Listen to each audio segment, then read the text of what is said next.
भाई ये हालत है, अगर घूमने आते हो ना तो अपने साथ प्लेटें, पानी, बिस्तर, हर चीज लेके आओ, वरना अगर घूमने आते हो और प्लेट वगैरह नहीं लेके आते हो तो फिर यही हाल होगा मेरे भाई।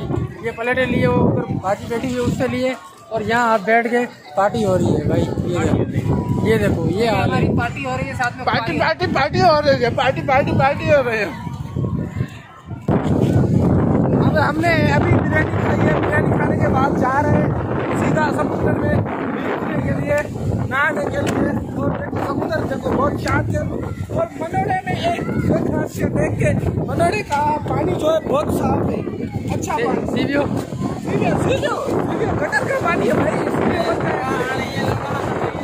सीवियो मत जाए करे। ये जब भी नहाने का दिल हो, नहाना हो तो भाई आपको मनोड़ा जाना चाहिए। मनोड़ा बहुत ज़बरदस्त लोकेशन है, और जब भी आए तो भाई मनोड़े में घूमने आए।